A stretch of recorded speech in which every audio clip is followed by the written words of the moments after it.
말씀은 이 강권하여 내 집을 채우라 라고 하는 제목으로 함께 은혜를 나누려고 합니다.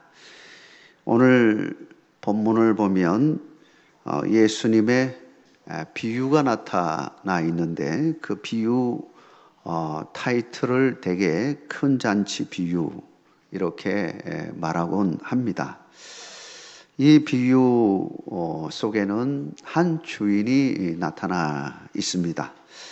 한 주인이 큰 잔치를 베풀게 되었고 이 잔치는 갑자기 준비한 잔치는 아니고 오랫동안 준비된 그런 큰 잔치였음을 알 수 있습니다.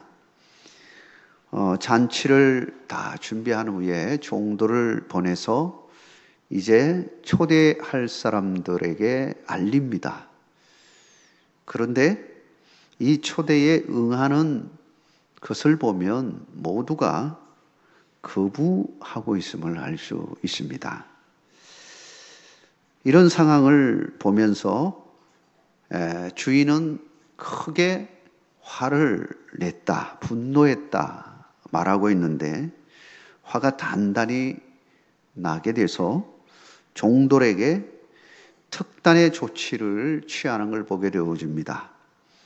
뭐라고 말씀하냐 하면 강권하여 데려다가 내 집에 채우라 이렇게 말하고 있습니다.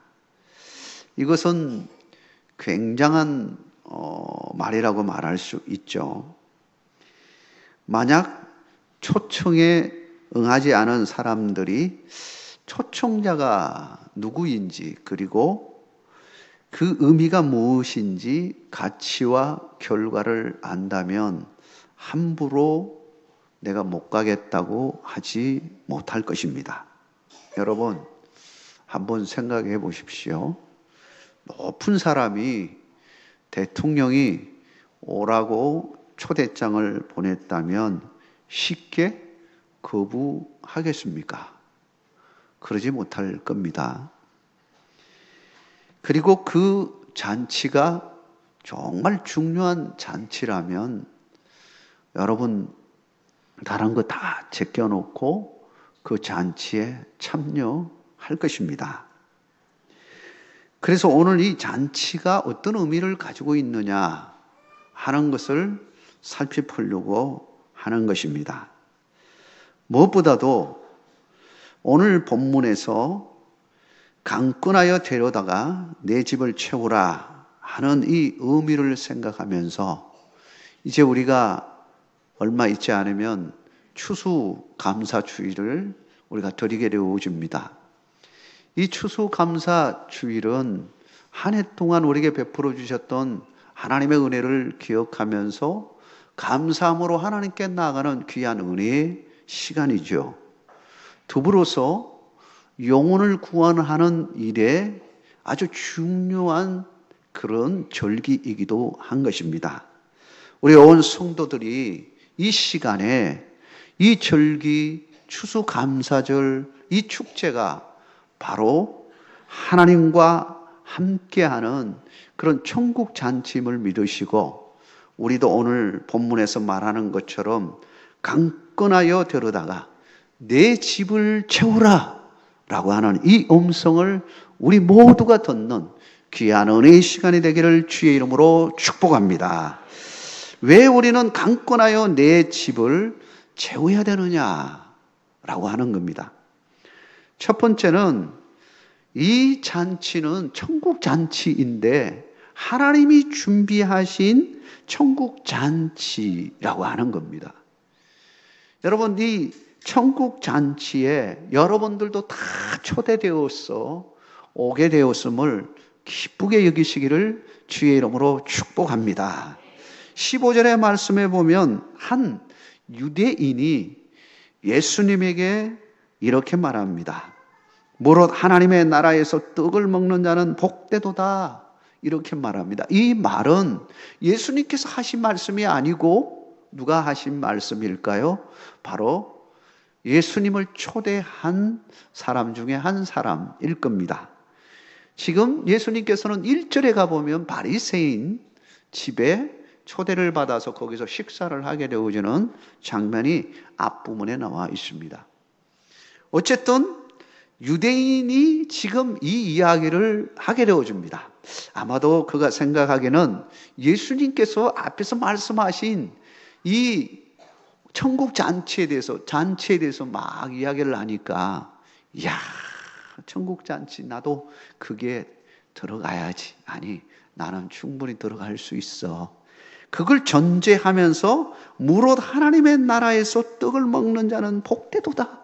하나님 나라에서 천국 그 잔치에서 떡을 먹는 그 식탁에 함께 한다는 거 얼마나 큰 기쁨이겠습니까? 여러분, 이 시간에도 우리 함께하는 이 예배가 천국 잔치임을 믿으시기를 바랍니다. 우리 주님이 함께 하시는, 그러나 영적인 식탁을 가지는 귀한 은혜의 시간이 아닙니까? 그런데 예수님께서 비유를 들어서 이 친구의 말을 뒤집어 버립니다.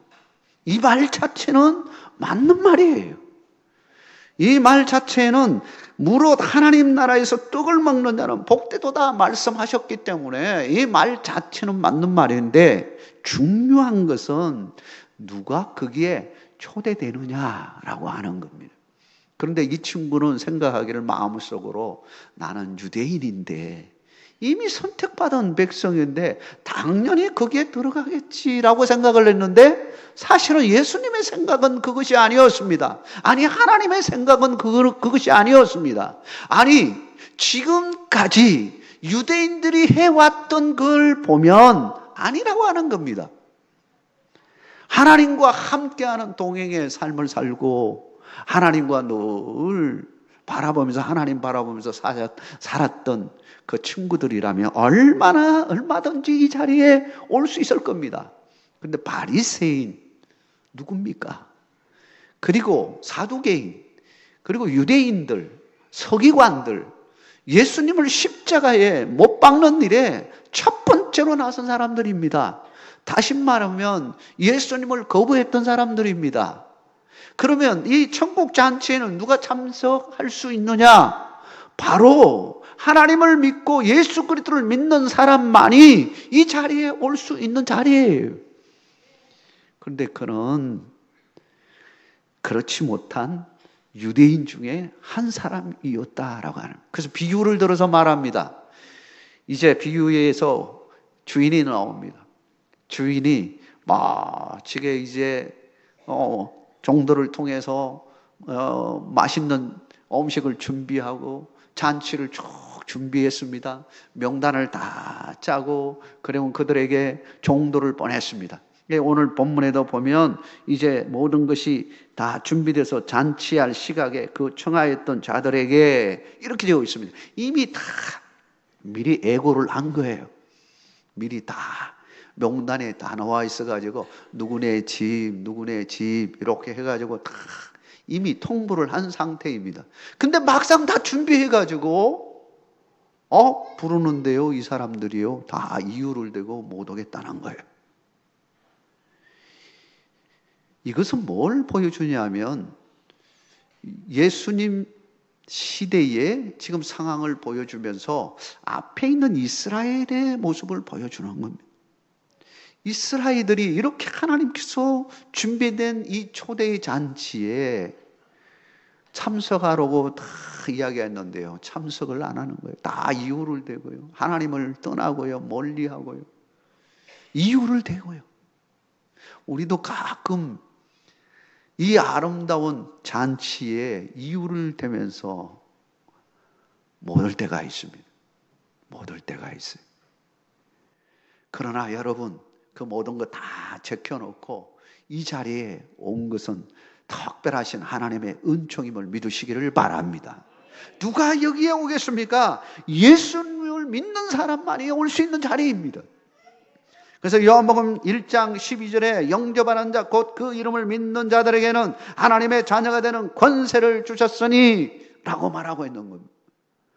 예수 그리스도를 영접하는 삶만이 하나님의 자녀가 되어서 하나님의 식구가 되어지는 겁니다. 하나님의 자녀로서 권세를 가지고 그 권세로 하나님이 준비하신 그 식탁에 천국 잔치에 참여할 수 있는 은혜를 누리게 되어지는 것입니다.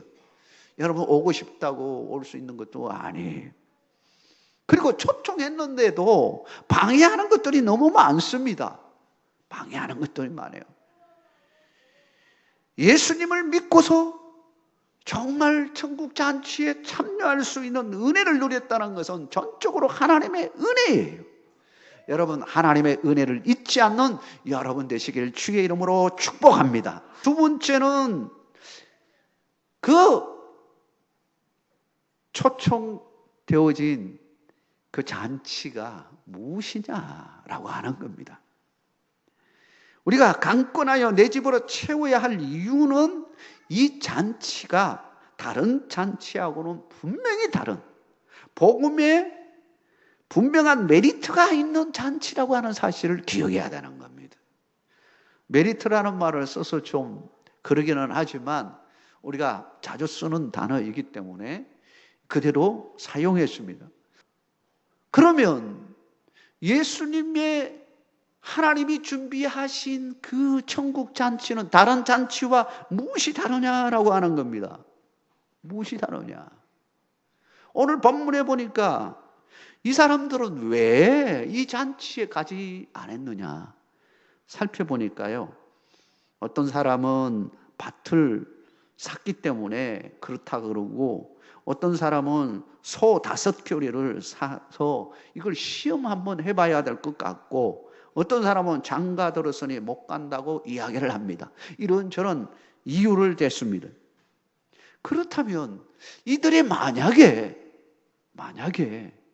이 천국 잔치, 이 잔치가 정말 누가 주최를 했고 그리고 여기에 누가 참석을 하고 어떤 자격을 가진 사람이 참석하게 되고 이 참석한 사람들에게 어떠한 축복이 따르게 되어주는가 하는 것을 제대로 알았다면 그들은 참석했을까요? 참석하지 않았을까요? 이게 만약에 죽고 사는 문제이다라고 한다면 어떻게 될까요? 나의 선택, 좋고 나쁨의 선택의 문제가 아니라 내 욕구와 관계된 어떤 선택의 문제가 아니라 내가 참석해야만 내 목숨이 유지되어지고 이 목숨과 관계된 내 영혼의 문제라면 어떻게 하겠습니까? 그렇다면 장가 그리고 소 사는 거, 재물 불리는 거 이거 다 제껴놓고 참석하지 않겠습니까? 여러분 그것이 무엇입니까? 뭘 의미하는 겁니까? 그 자리에는 무엇이 있다는 겁니까? 복음이 있기 때문인 것입니다. 천국 잔치에는 복음이 있음을 믿으시기 바랍니다. 선물 중에 선물은 우리에게 주어진 선물은 복음임을 믿으시기 바랍니다. 복음이요 우리를 살리는 겁니다. 복음 때문에 그 잔치가 벌어진 겁니다.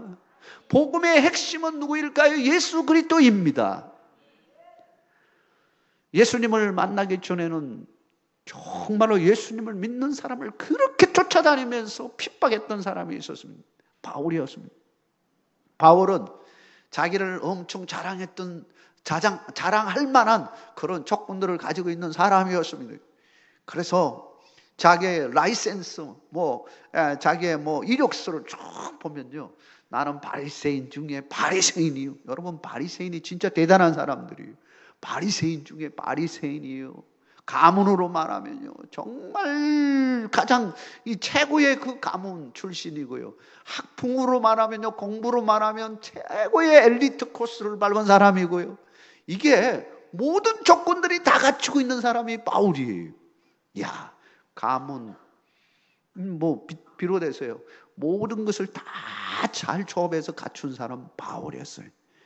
그러니요. 얼마나 자기 의의가 강했겠어요. 정말로 의의가 강한 사람이에요. 율법 그러면요. 탁월을 나다고 자기가 생각하고 그걸 그냥 추구하는 일에 전심을 다했던 사람이 바울이었습니다. 그런데 그가 예수님을 따르는 사람을 그렇게 싫어한 거예요. 자기의 눈에는요. 그게 옳지 않다고 생각했습니다.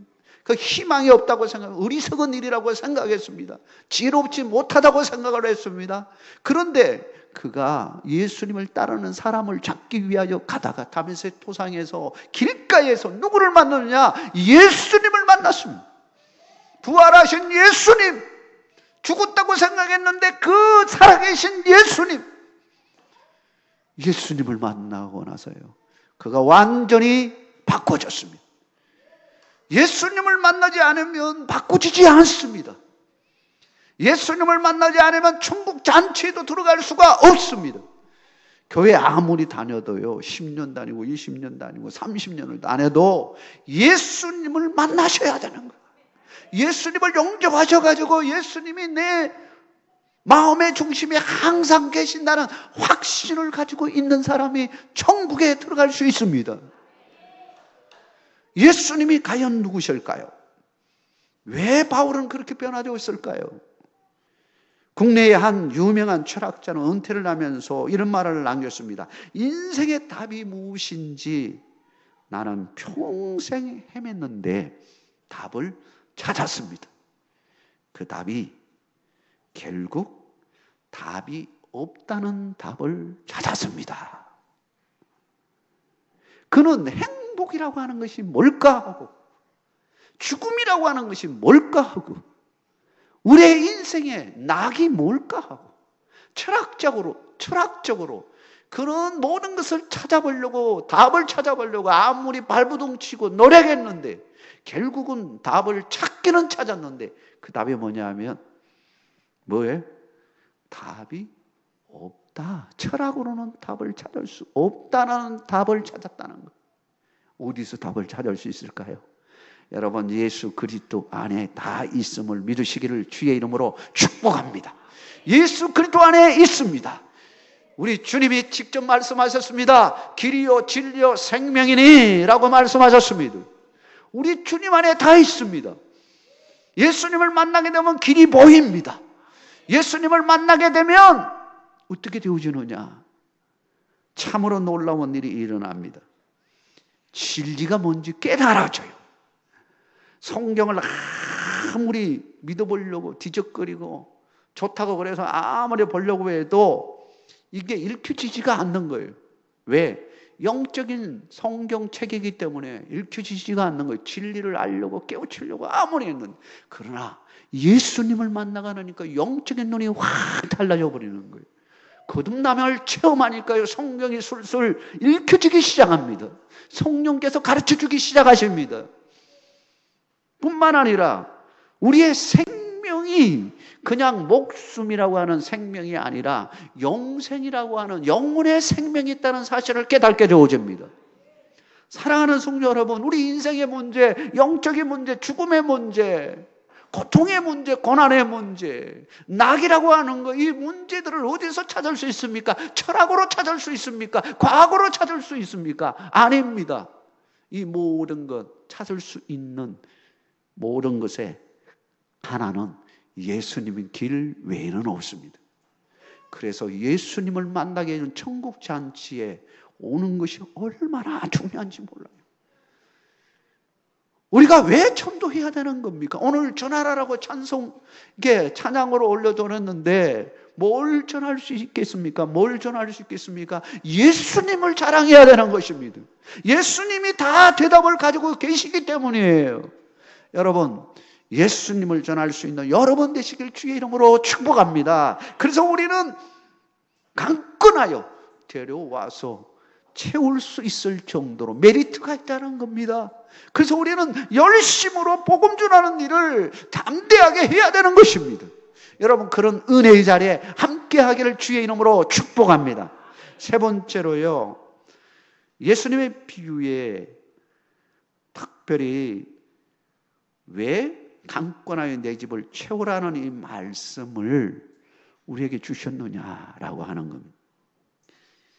이 앞에 본문을 쭉 살펴보면요, 이제 주인이 이제 안 된다 싶어가지고 어디로 사람을 보냈냐면 21절에 보니까 시내의 거리와 골목으로 사람을 보내서 거기에 가난한 사람, 그리고 몸 불편한 사람, 맹인들, 전원자들, 환자들, 환우들, 어려움 당하는 자, 소외되는 자, 이들에게 가서 그들을 데리고 오라는 거예요. 자, 여러분, 그들의 마음을 여러분 아십니까? 정말 힘들게 살아가는 그런 분들의 마음을 여러분 경험해 본 적이 있습니까? 누구도 찾아주지도 않고 관심 가져주지도 않고요. 뭘 먹는지, 뭘 입는지, 고통을 뭐 당하면 어떤 고통을 당하는지 그런 거 여러분 정말 경험한 적이 있습니까? 근데 예수님께서는 친히 이 땅에 오셔서 그런 곳을 찾아가셨어요. 찾아가셨습니다. 우리 하나님은 바로 그게 관심이 있었습니다. 영혼의 관심을 가지고 있었습니다.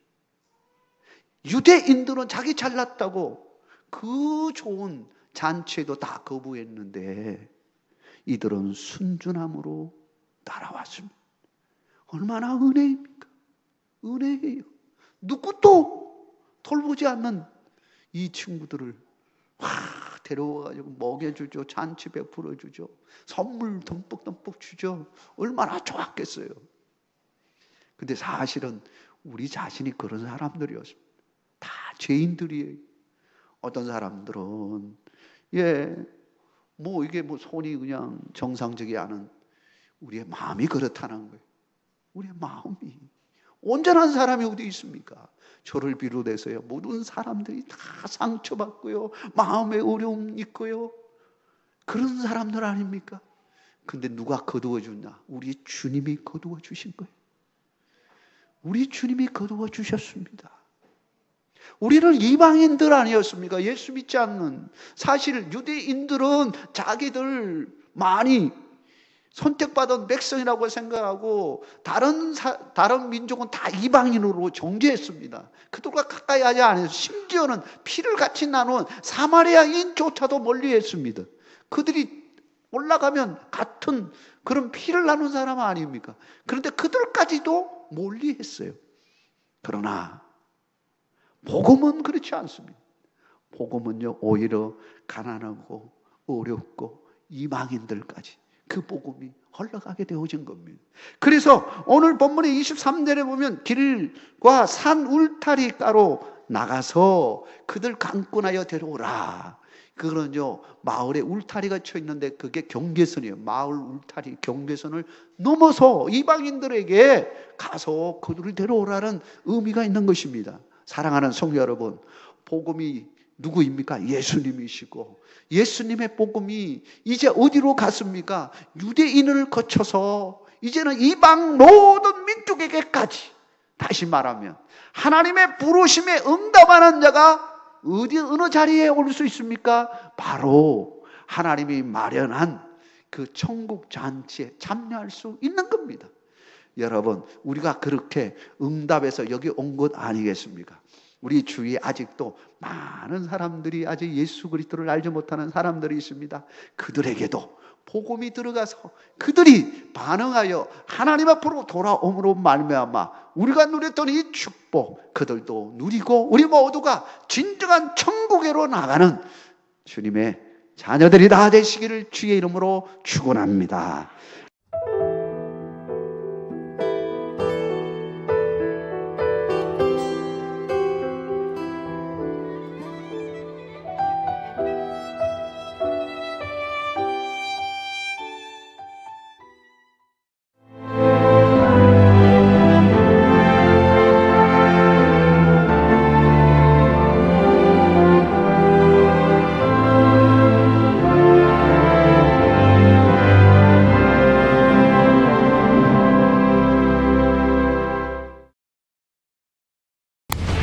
생명의 땅 으뜸 전남이 새로운 미래를 만들어갑니다. 산업의 기초부터 미래 첨단 산업까지 함께하는 기업의 답을 드립니다. 기업이 더 넓은 세계로 더 밝은 내일로 나아갈 수 있도록 전라남도가 함께하겠습니다.